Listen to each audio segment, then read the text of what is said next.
Welcome students at impact academy Hisar.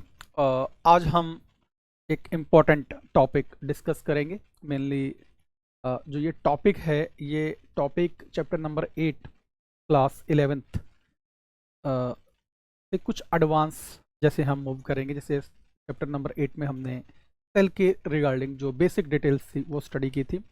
उसके बाद हमने बायोमोलिक्यूल्स डिस्कस किया है चैप्टर 9 में। और उसके बाद जो इम्पोर्टेंट जो कंसेप्ट रहने वाला +2 के लिए भी, एक +2 का बेस तैयार करने वाला है ये chapter number 10 cell cycle, cell division भी इसको हम बोलेंगे। ठीक है, कंसेप्ट यहाँ पर आता है कि जो एक सेल है वो एक साइक्लिक फॉर्मेट के अंदर फंक्शनल है। एक उसका जो पैटर्न है वो डिसाइड किया गया है कि किस तरीके से जो एग्जिस्टेंस ऑफ लाइफ है, जो अर्थ के ऊपर एग्जिस्ट कर रहा है लाइफ, वो डिपेंड करने वाला है। कंसेप्ट यहाँ पर यही आ रहा है कि जो सेल है अगर वो डिवाइड नहीं करता, मीन्स वो न्यू सेल्स को जनरेट नहीं करेगा, तो अल्टीमेटली एक पर्टिकुलर लाइफ स्पैन के बाद उस सेल की जो डेथ है वो कंफर्म है। कोई भी सेल इमॉर्टल नहीं है। ठीक है, तो अगर हम बात करें कि अगर कोई सेल इमॉर्टल हो जाती है तो उसकी कभी डेथ ही नहीं होगी। ठीक है, और death is a certain phenomenon to living organisms, यानी हर एक लिविंग ऑर्गेनिजम्स की जो डेथ है वो कंफर्म है, बट जो लाइफ स्पैन है लिविंग ऑर्गेनिजम्स का वो डिफर कर रहा है। अगर जैसे पैरेट की हम बात करते हैं तो उसका जो एवरेज लाइफ स्पैन लेके चलते हैं तो 140 ईयर्स है। क्रोकोडाइल की बात करते हैं तो 450 ईयर्स है। डॉग की बात करेंगे 20 ईयर्स। एलिफेंट की बात करेंगे 90 ईयर्स। ह्यूमन के रिगार्डिंग बात करें तो एवरेज जो लाइफ स्पैन है वो 70 ईयर्स। तो कंसेप्ट यहाँ पर ये आ रहा है कि जो ये लाइफ का एग्जिस्टेंस है, जो इतना लॉन्ग ड्यूरेशन तक एक लिविंग ऑर्गेनिज्म सर्वाइव कर रहा है, तो उसका जो बेसिस है वो है सेल डिवीजन। ठीक है, एक बहुत इंपॉर्टेंट फिनोमिनन है लाइफ की कंटिन्यूटी को मेंटेन करने वाला, क्योंकि अल्टीमेटली जब हम बात करेंगे रिप्रोडक्शन की, वहां पर इस फिनोमिनन के बिना हम रिप्रोडक्शन को इमेजिन भी नहीं कर सकते। चाहे वो सेक्सुअल रिप्रोडक्शन है चाहे वो एसेक्सुअल रिप्रोडक्शन है, दोनों में ही सेल डिवीजन, सेल साइकिल एक इंपॉर्टेंट, एक क्रिटिकल, एक सेंट्रल रोल प्ले कर रहा है। ठीक है, तो यहाँ पे हम एक साइकिल की बात करते हैं। साइकिल का मतलब यही है कि जिस पॉइंट से वो स्टार्ट हो रहा उसी पॉइंट के ऊपर वो एंड हो रहा है। यानी टोटल अगर हम बात करें तो जो टोटल फिनोमिनन है, एक पर्टिकुलर टाइम के बाद सभी इवेंट्स दोबारा क्या होंगे, रिपीट होंगे। यानी रिपीटेशन ऑफ इवेंट्स है आफ्टर ए सर्टेन पीरियड। ठीक है, तो एक सर्टेन पीरियड के बाद बार बार अगर वही फिनोमिनन रिपीट हो रहे तो ऐसे फिनोमिनन को हम क्या बोलते हैं, साइक्लिक। और जो सेल है वो अपने आप में एक साइक्लिक फिनोमिनन के थ्रू ग्रो करता है, आगे डिवाइड करता है, न्यू सेल्स को जनरेट करता है, और जो न्यू सेल्स बनते हैं फिर वो दोबारा उन साइक्लिक फिनोमिनन को रिप्रेजेंट या शो करती हैं। तो आज हम बात करने वाले हैं सेल साइकिल। यहाँ पर बहुत से इंटरेस्टिंग एस्पेक्ट्स के जो डिस्कशन है वो की जाएगी। इस टॉपिक में हमें ये भी क्लियर होगा कि हम जो हेलमेट यूज करते हैं वो सिर्फ हेड के लिए ही क्यों यूज करते हैं। हेड में ऐसी कौन सी सेल्स है जिसका जो सेल साइकिल है वो दूसरी सेल से डिफरेंट है। या कार्डियक सेल्स की हम बात करेंगे कि हार्ट अटैक आता है, हार्ट अटैक में जो हार्ट है उसका कुछ पर्टिकुलर पार्ट, ठीक है, जहां भी ब्लॉकेज आती है वहां पे उसकी जो सेल्स है, टिश्यू, वो डैमेज हो जाता है। ठीक है, वहां पे रीजनरेशन क्यों नहीं है। ठीक है, बहुत से जो एक क्वेश्चंस जो माइंड में अराइज होते हैं इवेंट्स को लेके, उनके भी आंसर आज हम फाइंड आउट करने की कोशिश करेंगे। ठीक है, तो सबसे पहले हम बात करते हैं सेल साइकिल की। सेल साइकिल अपने आप में बहुत से इवेंट्स को संजोए हुए हैं। ठीक है, कंसिस्ट किए हुए हैं, जिसमें सेल अपने आप को सबसे पहले क्या करेगा, रेडी करता है। ठीक है, एक डेवलपमेंट होगा, उस डेवलपमेंट के थ्रू सेल अपने आप को प्रिपेयर करता है सेल डिवीजन के लिए।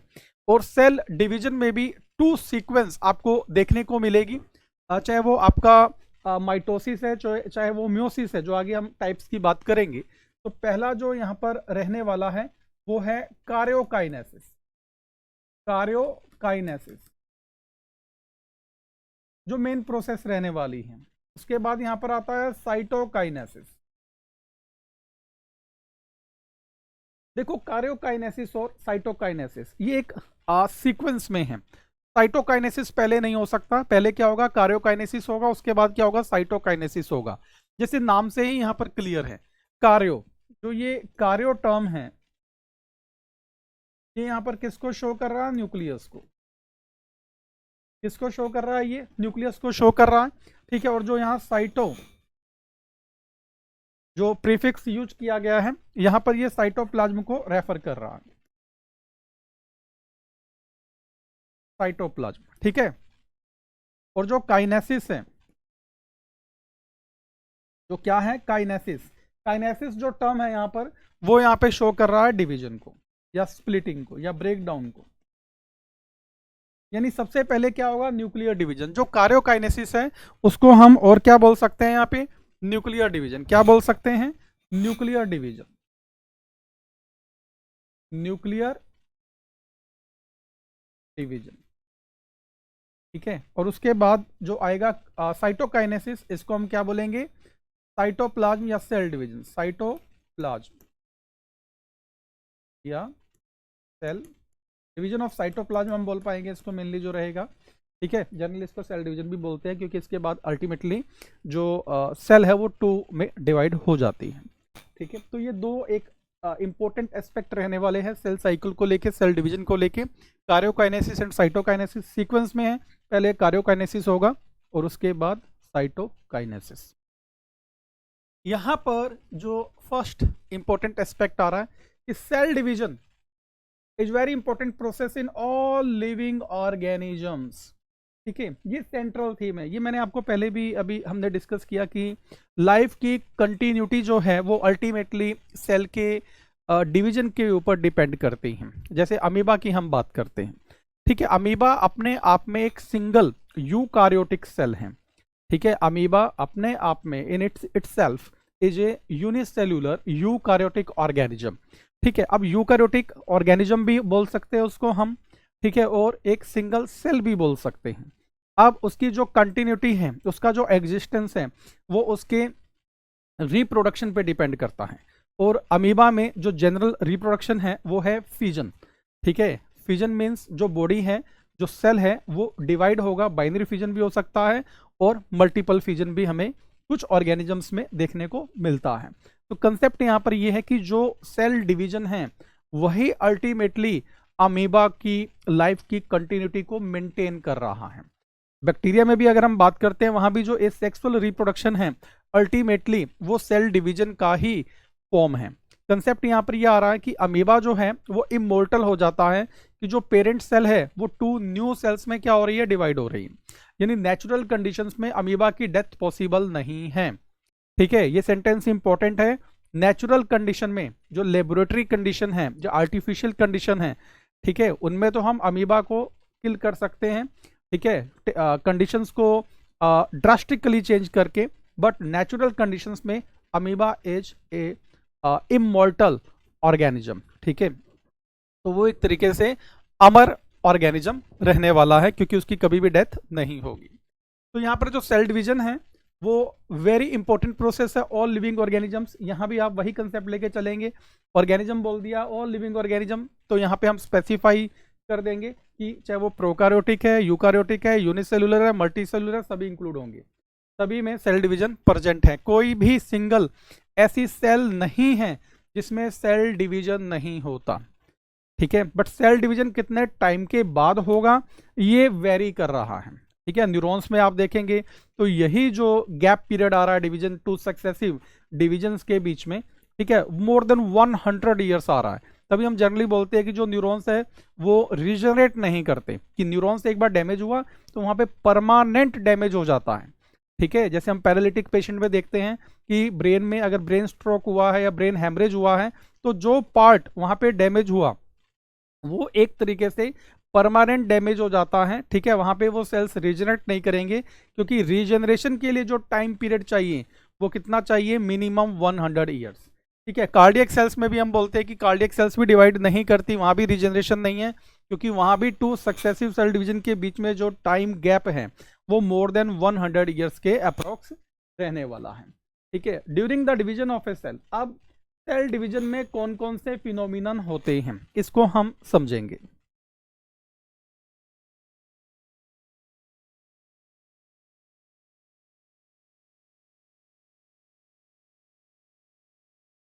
देखो, जब हम बात करते हैं सेल डिवीजन की,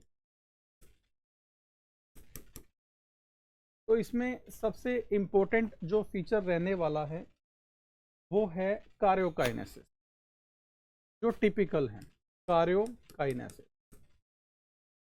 अगर इन दोनों को हम कंपेयर करते हैं, कार्योकाइनेसिस को कंपेयर करते हैं और साइटोकाइनेसिस को कंपेयर करते हैं,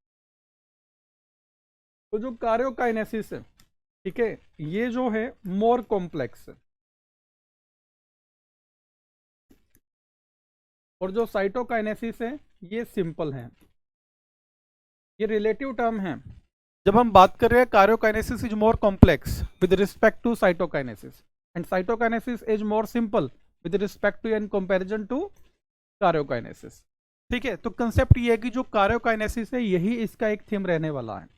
ठीक है, क्योंकि कार्योकाइनेसिस में जब भी डिवीजन होता है, ठीक है, मेनली अगर हम माइटोसिस की बात करते हैं तो यहां पर हमें एक बेसिक कैरेक्टर लेके चलना पड़ता है सेल का, और सेल का जो बेसिक कैरेक्टर है वो है नंबर ऑफ क्रोमोसोम्स, यानी डीएनए। ठीक है, जो डीएनए की क्वांटिटी है, डीएनए जो क्रोमोसोम्स में जब वो मॉडिफाई होता है, अरेंज होता है, तो नंबर ऑफ क्रोमोसोम्स की हम बात कर सकते हैं। ठीक है, जनरली हम 2 टाइप के सेल डिवीजन आगे स्टडी करेंगे, माइटोसिस एंड म्योसिस। मेनली अगर हम यहाँ पे म्योसिस माइटोसिस की बात करते हैं, जो हमारे ग्रोथ के लिए रिस्पॉन्सिबल है, जो हमारे सेल में जो डैमेज हो रहा है उसके रिपेयर के लिए रिस्पॉन्सिबल है, रीजनरेशन के लिए रिस्पॉन्सिबल है। ठीक है, तो वो कौन सा रहने वाला है यहाँ पे, माइटोसिस। और माइटोसिस के केस में जो नंबर ऑफ क्रोमोसोम है, ठीक है, वो इक्विवेलेंट रहता है उसके जो उसके पेरेंट सेल में प्रेजेंट है। यानी अगर पेरेंट सेल के अंदर नंबर ऑफ क्रोमोसोम, जैसे ह्यूमन के केस में डिप्लॉइड सेल में 46 नंबर ऑफ क्रोमोसोम्स होते हैं या 23 पेयर्स होते हैं, तो माइटोसिस के थ्रू जो सेल प्रोड्यूस हो रहा है, ठीक है, उसमें भी यानी जो न्यूली फॉर्म्ड सेल है या जो न्यू बॉर्न सेल रहने वाला है, उसमें नंबर ऑफ क्रोमोसोम 46 या 23 पेयर्स ही रहने वाले हैं। तो ये एक सेंट्रल पॉइंट है, डिवीजन ऑफ डीएनए। अगर हमने डिवीजन ऑफ डीएनए करना है, ठीक है, अब यहाँ पर कंसेप्ट ले लेते हैं डिवीजन ऑफ डीएनए। कार्योकाइनेसिस की हम बात कर रहे हैं यहाँ पे, ठीक है, क्योंकि ये सबसे कॉम्प्लेक्स रहने वाला है, तो सबसे पहले हम इसको समझेंगे कि सेल साइकिल में कौन कौन से फिनोमिनन आते हैं। तो सेल साइकिल में 2 फिनोमिनन है। सबसे पहले तो हम बात करेंगे जो आपका सेल साइकिल है। ठीक है, इस सेल साइकिल में कितने फिनोमिनन है, 2 फिनोमिनन है। एक आपका यहाँ पर क्या रहने वाला है, कार्योकाइनेसिस, कार्योकाइनेसिस, ठीक है, और दूसरा क्या रहने वाला है यहाँ पे, साइटोकाइनेसिस। क्या रहने वाला है, साइटोकाइनेसिस। ठीक है, ये कैसी प्रोसेस है, सिंपल प्रोसेस है। ठीक है, ये कैसी प्रोसेस है, ये कॉम्प्लेक्स प्रोसेस है। कैसी प्रोसेस है, ये कॉम्प्लेक्स, ये कॉम्प्लेक्स प्रोसेस है, वो कैसी है, सिंपल प्रोसेस है। ठीक है, अब जो कार्योकाइनेसिस है ना, इसमें भी जो सेंट्रल पॉइंट है वो क्या है, division of DNA, division of DNA. ठीक है, जिसको हम जेनेटिक मटेरियल बोलते हैं। क्या बोलते हैं, जेनेटिक मटेरियल बोलते हैं। कंसेप्ट यहाँ पर ये आ रहा है डिवीजन ऑफ डीएनए की जब हम बात करते हैं। ठीक है, तो यहाँ पर ये है कि डीएनए का डिवीजन तभी होगा ना जब ये पहले अपने आप को उस कंडीशन तक लेके जाएगा कि ये डिवाइड हो सके। क्योंकि यहाँ पर कंडीशन ये है कि जो पेरेंट सेल है पीसी, पेरेंट सेल, और जो यहाँ पे डॉटर सेल बनने वाली है डीसी। ठीक है, नंबर ऑफ क्रोमोसोम, इसमें भी नंबर ऑफ क्रोमोसोम कितना, 46, इसमें भी कितना, 46, इसमें भी कितना, 46। ये नंबर ऑफ क्रोमोसोम तभी होगा जब डीएनए क्या होगा, अपने आप को रेप्लिकेट करेगा, डीएनए अपने अमाउंट को डबल करेगा। ठीक है, रेप्लिकेशन होगा, सिंथेसिस होगा। ठीक है, तो जो ये सिंथेसिस वाला प्रोसेस है, जो ये प्रिपरेटरी फेज रहने वाला, जिसमें सेल अपने आप को पहले प्रिपेयर करेगा कार्योकाइनेसिस के लिए, तो यहाँ पर एक और स्टेप आ जाता है जिसको हम रेस्टिंग फेज भी बोल सकते हैं। क्या बोल सकते हैं, रेस्टिंग फेज या प्रिपरेटरी फेज। क्या बोल सकते हैं, प्रिपरेटरी फेज। ठीक है, तो यहाँ पे रेस्टिंग फेज और प्रिपरेटरी फेज क्या हो जाएगा, फर्स्ट, फिर कार्योकाइनेसिस क्या हो जाएगा, सेकंड, और साइटोकाइनेसिस क्या हो जाएगा, यहाँ पे थर्ड फेज आ जाएगा। ठीक है, तो अब इसको हम और एलेबोरेटरली स्टडी कर पाएंगे, समझ पाएंगे कि यहाँ पर आप ये डायग्राम देख रहे हैं। ठीक है, इस डायग्राम में आप क्लियर कट ये देख पाएंगे कि जो ये ब्लैक रीजन है, ठीक है, ब्लैक रीजन में भी जो ब्लू पार्ट है ये वाला, ये किसको शो कर रहा है, कार्योकाइनेसिस को। ठीक है, जो ये ब्लू पार्ट है ये किसको शो कर रहा है, कार्योकाइनेसिस को। ये जो ब्राउन पार्ट है ये साइटोकाइनेसिस को शो कर रहा है, और जो आपका प्रिपरेटरी फेज है, ठीक है, जो आपका प्रिपरेटरी फेज यहाँ पर रहने वाला है, जो ये येलो पार्ट है, ये कंप्लीट येलो पार्ट, ठीक है, ये किसको शो कर रहा है? प्रिपरेटरी फेज को। किसको शो कर रहा है? ये प्रिपरेटरी फेज को, जिसमें सेल अपने आप को प्रिपेयर करेगा। देखो सेल डिवीजन के लिए बहुत से hormones, enzymes, growth factors, control factors, बहुत टाइप के आपको प्रोटीन्स चाहिए, रेगुलेटर्स चाहिए, ठीक है। तो यहाँ पर जो G1 है, ठीक है, यहाँ पे जो G2 फेज शो किया गया है, ठीक है, अगर आप यहाँ देखेंगे ये G1 है, ये G2 है, ये S फेज है, ठीक है, इसमें एक क्विसेंट फेज या G0 फेज भी रहता है, ये G0 फेज यहाँ शो किया गया है।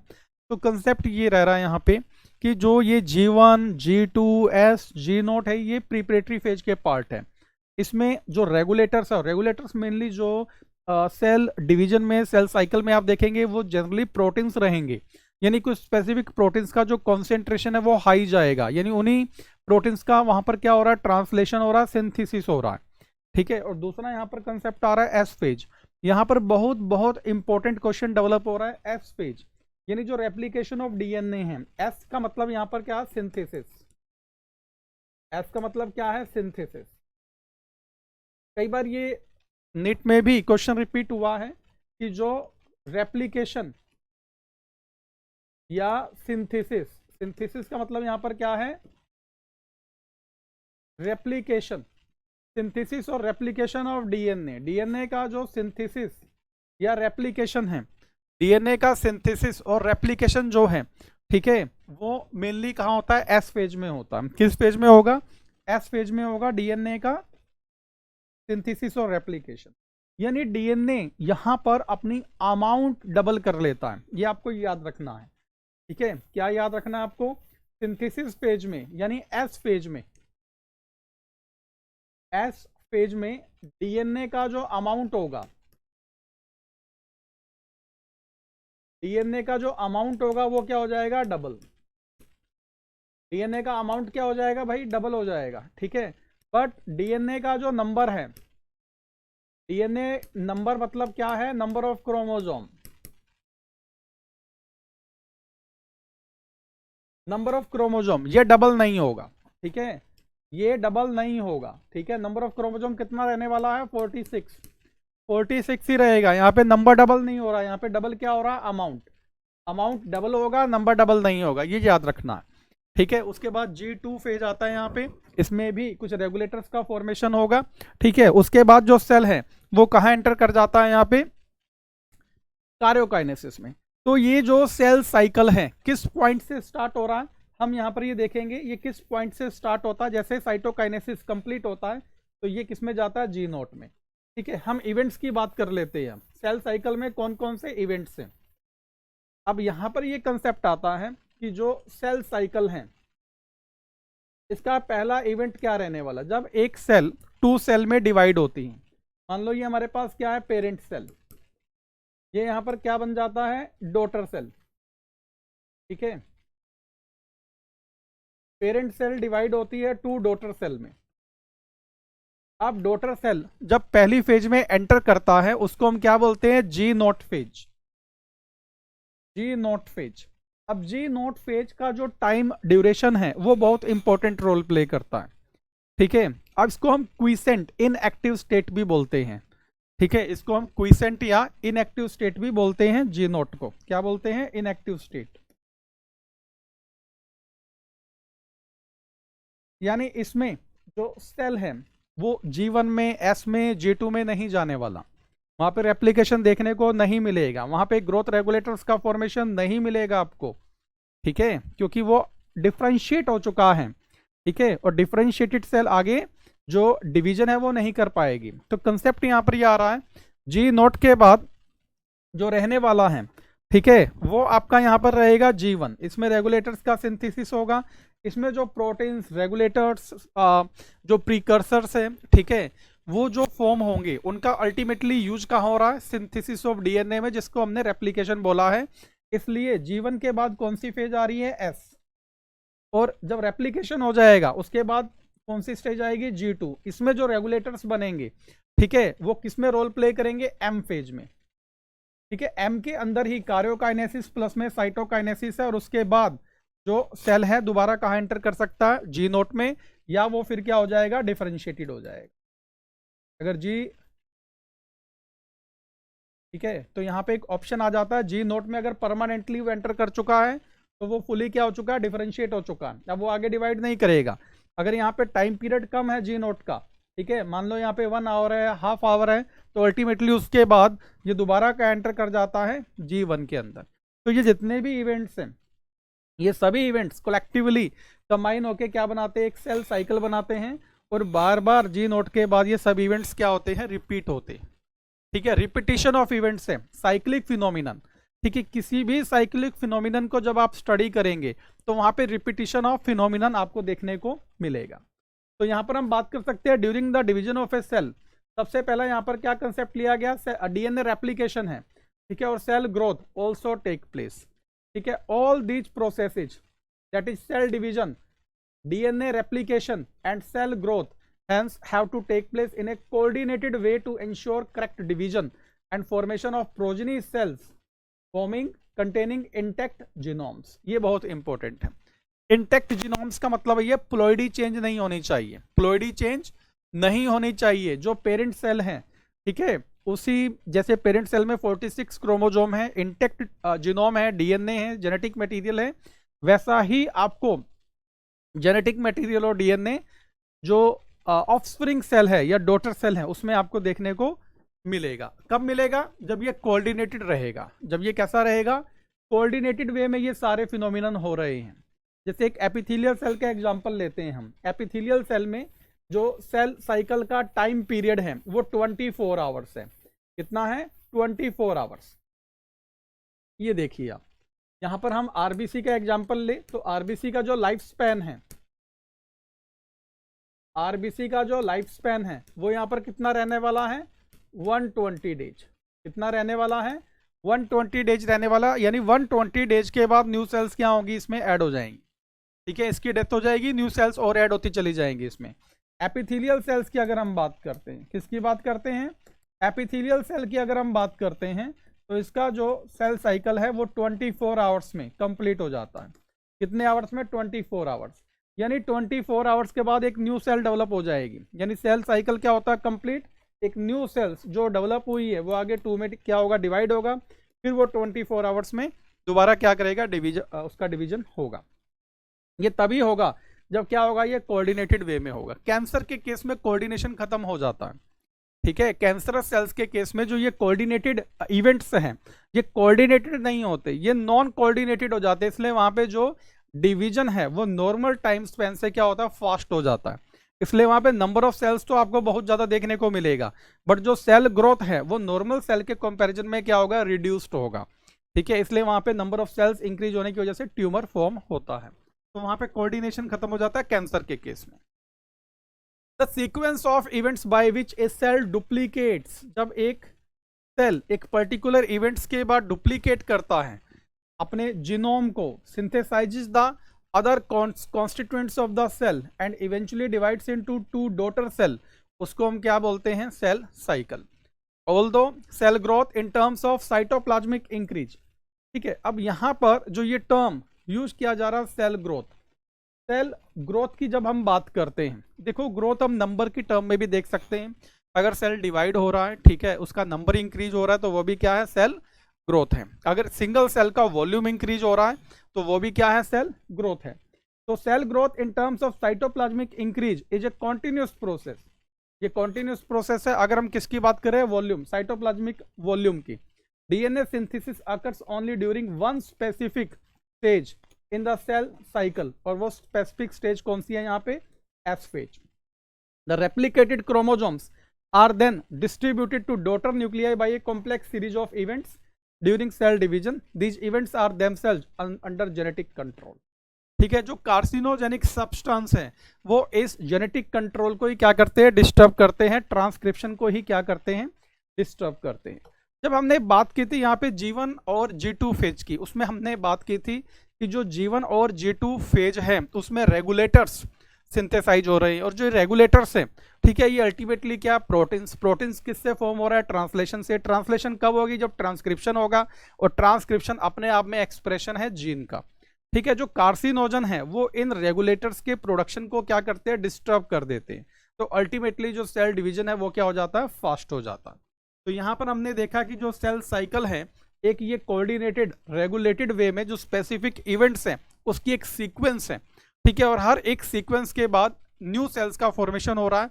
अगर ये सीक्वेंस कोऑर्डिनेटेड है तो नॉर्मल सेल्स रहेगा, अगर ये नॉन कोऑर्डिनेटेड हो जाता है तो वहां पे हमको एबनॉर्मेलिटी देखने को मिलेगी। नेक्स्ट अगर हम बात करें तो इसमें जो हमारा G1 फेज है, S फेज और G2 फेज है, इस कंप्लीट को हम यहाँ पर इंटरफेज के नाम से जानते हैं।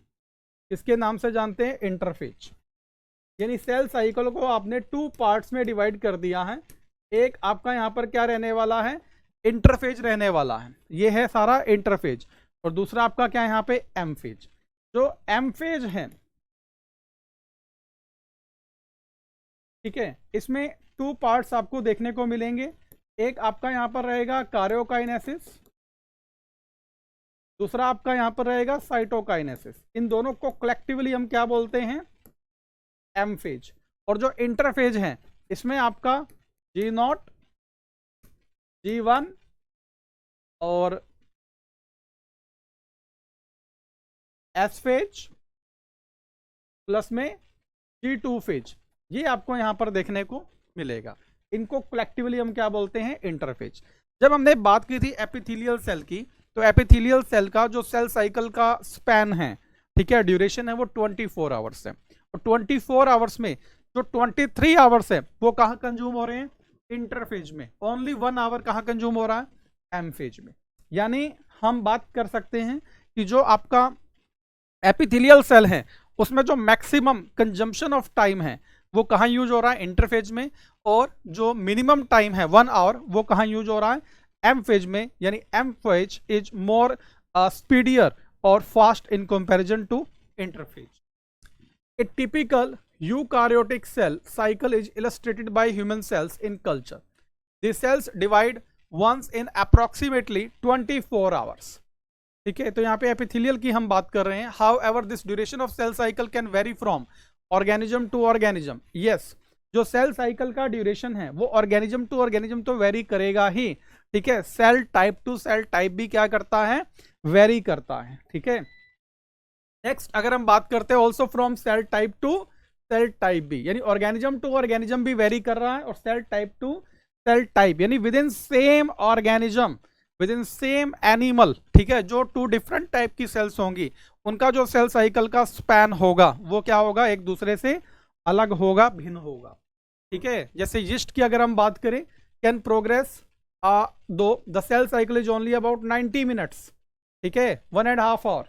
1.5 आवर में जो यीस्ट है वो कंप्लीटली डिवाइड कर जाता है। The cell cycle is divided into 2 basic phases, एक आपका इंटरफेज है, दूसरा यहाँ पे एम फेज या माइटोसिस फेज बोलते हैं। The M phase represent the phase when the actual cell division और mitosis occurs, and the interphase represent the phase between 2 successive M phases. 2 successive M phases के बीच के फेज को हम interphase बोलते हैं, ठीक है, और रेस्टिंग फेज के नाम से भी जानते हैं। It is significant to note that in 24-hour average duration of a cell cycle of a human cell, cell division proper lasts for only about an hour. Interphase lasts more than 95% of duration of the cell cycle. अगर 24 hours है, इसका आप 95% निकालेंगे तो 23 hours आपके कहाँ लग रहे हैं, इंटरफेज में, और 1 आवर आपका कहाँ लग रहा है, यहाँ पर एम फेज में। और एम फेज को ही हम एक्चुअल में एक्चुअल सेल डिवीजन का नाम दे रहे हैं। क्यों दे रहे हैं, क्योंकि इसी फेज में आपका कार्योकाइनेसिस और साइटोकाइनेसिस क्या होता है, कंप्लीट होता है। नेक्स्ट अगर हम बात करते हैं तो एम फेज है, ठीक है, जो एम फेज है वो स्टार्ट्स होता है with the nuclear division. Nuclear division के लिए कौन सा टर्म यूज किया गया है, कार्योकाइनेसिस यूज किया गया है। Starts with the nuclear division corresponding the, ठीक है, corresponding to the separation of daughter chromosomes. Karyokinesis में जो डुप्लीकेशन हुआ था पहले एस फेज में, यानी रेप्लिकेशन ऑफ डीएनए जो हुआ था, ठीक है, वो आगे किस में अरेंज होता है, यहाँ पे क्रोमोजोम्स में। तो यहाँ पे जो डॉटर क्रोमोजोम्स होंगे वो सेपरेट होंगे, यानी डिवीजन ऑफ क्या हो रहा है, जेनेटिक मटेरियल हो रहा है, and usually ends with division of cytoplasm. और जो लास्ट फेज रहने वाला है यहाँ पे एम फेज का, वो क्या, साइटोकाइनेसिस, यानी साइटोप्लाज्म भी क्या हो जाएगा, डिवाइड हो जाएगा। द इंटरफेज दो कॉल्ड, इंटरफेज को हम क्या बोलते हैं, रेस्टिंग फेज बोलते हैं। इसमें किसी भी टाइप का डिवीजन नहीं हो रहा, ना तो कार्योकाइनेसिस हो रहा और ना ही साइटोकाइनेसिस हो रहा, ठीक है। It is the time duration during which the cell is preparing, cell अपने आप को प्रिपेयर कर रहा, किसके लिए, फॉर डिवीजन के लिए, by undergoing both cell growth, cell growth भी होगा और डीएनए रेप्लिकेशन भी होगा इन एन ऑर्डरली मैनर। जैसे हम बात कर रहे थे यहाँ पे G1, उसके बाद क्या है S फेज, उसके बाद क्या है G2 फेज। जो G1 और G2 है ये सेल ग्रोथ को डिनोट कर रहा है, और जो S है वो यहाँ पर किसको डिनोट कर रहा है, डीएनए रेप्लिकेशन को, क्योंकि डीएनए रेप्लिकेशन के बिना सेल डिवीजन पॉसिबल नहीं है, ठीक है। डीएनए रेप्लिकेशन के बिना सेल डिवीजन को हम इमेजिन नहीं कर सकते, क्योंकि अल्टीमेटली सेल डिवीजन का मतलब ही क्या है, DNA replication and it's division. ये ऑर्डरली मैनर में होगा। सबसे पहले क्या है, आएगा यहाँ पे G1 फेज होगा, गैप 1 है। उसके बाद यहाँ पे S फेज है जिसको हमने सिंथेसिस बोला है, और G2 जिसको गैप 2 फेज बोला है, ठीक है। गैप 2 पहले नहीं हो सकता, गैप 1 बाद में नहीं हो सकता, इस सीक्वेंस में चलेगा। G1 फेज जो है corresponds to the interval between mitosis and initiation of DNA replication. जो यहाँ पर G1 फेज जो है वो एक गैप फेज है, किसके बीच में गैप फेज है, माइटोसिस एम फेज के बीच में और रेप्लिकेशन ऑफ डीएनए के बीच में, ठीक है। The G1 phase the cell cycle, अब G1 फेज में ये मेटाबॉलिकली क्या हो जाएगा, एक्टिव हो जाएगा, क्योंकि अल्टीमेटली G1 के बाद कौन सी फेज आने वाली है, एस फेज, सिंथेसिस फेज, ठीक है, जहां पे रेप्लिकेशन होगा। और रेप्लिकेशन के लिए एनर्जी भी चाहिए और रॉ मटेरियल भी चाहिए डीएनए को डुप्लीकेट करने के लिए, and continuously grow but does not replicate it's DNA, ठीक है। G1 के अंदर रेप्लिकेशन ऑफ डीएनए नहीं होगा। डीएनए रेप्लिकेशन कहां होगा, एस फेज में और सिंथेसिस फेज में। Marks the period during which DNA synthesis और replication takes place. During this time the amount of DNA per cell doubles, ठीक है। यहां पर ये लाइन बहुत इंपॉर्टेंट है। जब रेप्लिकेशन होगा अमाउंट तो इंक्रीज होगा, जैसे 1 किलोग्राम है तो 2 किलोग्राम हो जाएगा, बट ऐसा नहीं है कि नंबर ऑफ क्रोमोसोम 46 है तो 46 का वहां पर क्या हो जाएगा, डबल हो जाएगा, ऐसा नहीं है, ठीक है। 92 नहीं होने वाला, नंबर ऑफ क्रोमोसोम्स क्या रहेगा, 46 ही रहेगा। तो यहाँ पे स्पेसिफाई कर दिया during this time the amount of DNA per cell doubles if the initial amount, अगर हम 2C से डिनोट करते हैं तो आफ्टर रेप्लिकेशन कितनी अमाउंट हो जाएगी, 4C। But there is no increase, clearly mention कर रहा है, there is no increase in the chromosome number if the cell had diploid or 2n number of chromosomes at G1 even after S phase the number of chromosomes remains the same, कितना रहेगा, 2n रहेगा। यानी diploid cell है, अगर कोई cell diploid है और वो S फेज में एंटर कर रहा है तो S फेज के बाद भी वो डिप्लॉयड रहने वाला है। अगर कोई सेल हैप्लॉयड है, वो S फेज में एंटर कर रहा है तो आफ्टर S फेज उसका जो नेचर है वो हैप्लॉयड ही रहेगा, वो डिप्लॉयड नहीं हो, ठीक है। इन एनिमल सेल्स की अगर बात करें during S phase DNA replication begins in the nucleus and the centriole duplicates in the cytoplasm. ये बहुत ही इंपॉर्टेंट पॉइंट है एग्जामिनेशन पॉइंट ऑफ व्यू से। डीएनए का रेप्लिकेशन कहाँ होगा, न्यूक्लियस में। जो ट्रांसक्रिप्शन है वो भी कहाँ होता है, न्यूक्लियस में, ठीक है। ट्रांसलेशन कहाँ होता है, साइटोप्लाज्म में, ठीक है। डीएनए का रेप्लिकेशन भी कहाँ होगा, न्यूक्लियस में। बट जो सेंट्रियोल है इनका जो रेप्लिकेशन है, डुप्लीकेशन है, वो कहाँ होगा, साइटोप्लाज्म में। ये इंपॉर्टेंट लाइन है, इसके ऊपर क्वेश्चन आता है। सेंट्रियोल का जो डुप्लीकेशन है, रेप्लिकेशन है, वो कहाँ होगा, साइटोप्लाज्म में। और during the G2 phase proteins are synthesized in preparation for mitosis while cell growth completes. यहाँ पर जो ये प्रोटीन्स वर्ड यूज किया जा रहा है ये एक्चुअल में क्या है, रेगुलेटर्स, जो आगे कार्योकाइनेसिस और साइटोकाइनेसिस में एज ए रेगुलेटर्स, कंट्रोलर्स का काम करेंगे। तो ये जो प्रोटीन्स है ये कहाँ सिंथेसाइज होते हैं, G2, जिसको हम गैप 2 फेज के नाम से जानते हैं, ठीक है। तो ये बेसिक डिटेल हमने देखी है यहाँ पे इंटरफेज के रिगार्डिंग, ठीक है। इंटरफेज को जनरली हम 3 टाइप्स में, 3 सब फेजेस में डिवाइड करते हैं। सबसे पहले G1 फेज है जिसको हम गैप 1 फेज के नाम से जानते हैं। उसके बाद S फेज है, एस का मतलब यहाँ सिंथेसिस, और यहाँ किसका सिंथेसिस होने वाला, रेप्लिकेशन ऑफ डीएनए होने वाला है। और G2 फेज यहाँ पे गैप 2 फेज है। ठीक है, इसमें सेल अपने आप को प्रिपेयर कर रहा है कार्योकाइनेसिस और साइटोकाइनेसिस के लिए। अगर रेप्लिकेशन नहीं होगा तो सेल कार्योकाइनेसिस में जा ही नहीं सकता, क्योंकि कार्योकाइनेसिस में हो क्या रहा है, separation of daughter chromosomes. Daughter chromosomes का सेपरेशन तभी होगा जब रेप्लिकेशन पहले कंप्लीट हो चुका है। अगर रेप्लिकेशन में कुछ प्रॉब्लम है तो आगे का जितना भी प्रोसेस है कार्योकाइनेसिस साइटोकाइनेसिस वो क्या हो जाएगा, रुक जाएगा। ठीक है, तो some cells in the adult animals, अब यहाँ पे कुछ एग्जांपल्स लिए जा रहे हैं, जैसे हार्ट सेल्स है, कार्डियक सेल्स जिनको बोलते हैं, न्यूरॉन्स बोलते हैं। ठीक है, ब्रेन में हमारा जो न्यूरल सिस्टम है वहां पे सेल्स को हम न्यूरॉन्स के नाम से जानते हैं। ठीक है, हार्ट में जो टिश्यू है वो कार्डियक टिश्यू है, तो वहां पे जो सेल्स है हार्ट सेल्स या कार्डियक सेल्स हम उनको बोल सकते हैं। कंसेप्ट यहाँ पर ये आता है कि जो कार्डियक सेल्स और न्यूरॉन्स हैं ये रीजनरेट नहीं करते, क्योंकि यहाँ पर जो जी नोट फेज है वो बहुत ही लेंथी है, अप्रोक्सीमेटली 100 ईयर। ठीक है, some cells in the adult animals do not appear to, यहाँ पर एक वर्ड यूज किया जा रहा है एडल्ट। ठीक है, जब तक ह्यूमन में 5 ईयर्स तक जो चाइल्ड है वो पहुंचता, 5 ईयर्स तक डिवीजन ऑफ न्यूरॉन्स पॉसिबल है, उसके बाद वहां पे न्यूरॉन्स का नंबर इंक्रीज नहीं होगा। ठीक है, after 5 years number of neurons increase नहीं होंगे, 5 ईयर्स तक ही नंबर ऑफ न्यूरॉन्स इंक्रीज हो सकते हैं, उसके बाद ये कहाँ चले जाएंगे, जी नॉट फेज में। ठीक है, तो in the adult animals do not appear to exhibit division, example यहाँ पे हार्ट सेल, कार्डियक सेल्स और न्यूरॉन्स हैं। And many other cells divide only occasionally as needed to replace cells and that have been lost because of injury or cell death. These cells do not divide further, exit G1 phase to enter an inactive stage, जिसको हम quiescent stage बोलते हैं, और इसको क्या बोला गया है, G naught phase of the cell cycle. ये आपको याद रखना है, कार्डियक सेल के केस में और न्यूरॉन्स के केस में जो G नोट है उसका जो टाइम पीरियड है वो कितना रहने वाला है, 100 ईयर्स, 100 ईयर्स रहने वाला है। ठीक है, अगर जैसे ही वो जी नॉट फेज में एंटर करेंगे, क्विसेंट स्टेज में एंटर करेंगे, इनएक्टिव स्टेट में एंटर करेंगे, तो उसके बाद वो 100 ईयर्स के बाद ही, ठीक है, वो दोबारा कहाँ एंटर करते हैं, जीवन में।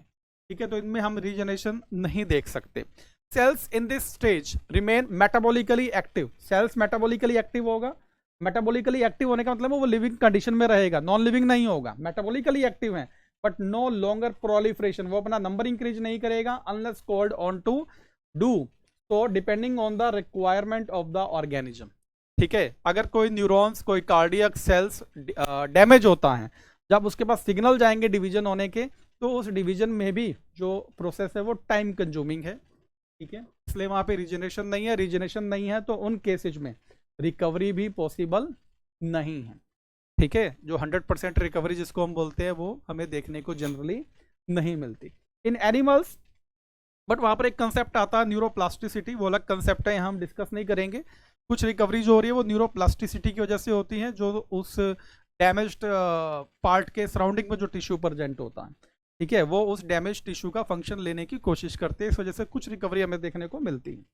इन animals mitotic cell division is only seen in the diploid somatic cells, animals के केस में जो माइटोटिक सेल डिवीजन है वो सिर्फ आपको किस में देखने को मिलता है, diploid somatic cells. Somatic word यहाँ पर क्या है, बॉडी, जो सेल्स हमारी बॉडी बनाती है, और ह्यूमन बॉडी में जितनी भी सेल्स है एक्सेप्ट गैमेट्स वो सभी क्या है, diploid. However there are few exceptions to this where haploid cells divide by mitosis, for example male honey bee. यहां पर एक बहुत क्रिटिकल एग्जांपल लिया गया, मेल हनी बी। एक्चुअल में मेल हनी बी की जो बॉडी है, जिस सेल्स की बनी हुई है, वो सेल्स भी अपने आप में क्या, हैप्लॉइड इन नेचर। ठीक है, अब जो मेल हनी बी है उसकी body he haploid in nature है, तो वहां पे जो गैमेट्स का फॉर्मेशन होगा वो भी किसके थ्रू होगा, माइटोसिस के थ्रू होगा। ठीक है, तो ये बहुत इंपॉर्टेंट एक्सेप्शनल केस है यहाँ पे। There are few exceptions to this where haploid cells divide by mitosis, for example this.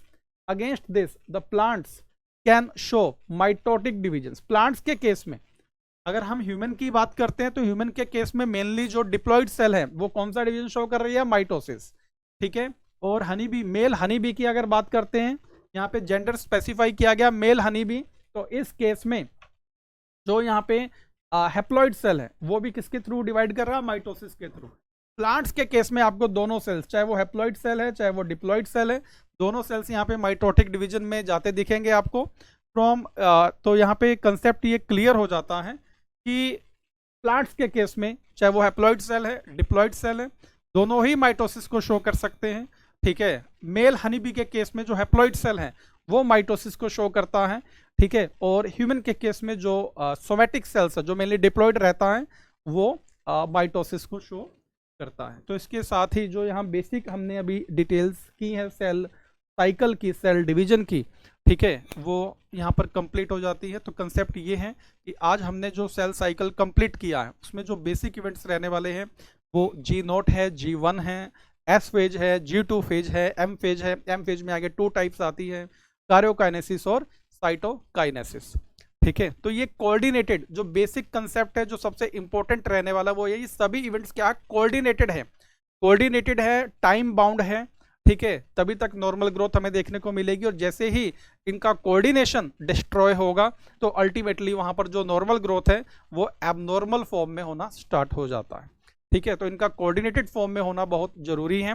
जब भी हमारी बॉडी में कार्सिनोजेनिक सब्सटेंस एंटर करते हैं, ठीक है, तो अल्टीमेटली वो ग्रोथ रेगुलेटर्स को जो यहाँ पे सेल डिवीजन को कंट्रोल कर रहे हैं उनके सिंथेसिस को, उनके फॉर्मेशंस को डिस्टर्ब करते हैं, और अल्टीमेटली वहाँ पर ट्यूमर बनने के चांसेस हमें देखने को मिलते हैं। तो इसके साथ ये बेसिक डिटेल्स यहाँ पे इसकी कंप्लीट हो जाती है। नेक्स्ट जो टॉपिक हम आगे डिस्कस करेंगे नेक्स्ट वीडियो में वो हमारा रहने वाला है माइटोसिस डिवीजन। Thank you.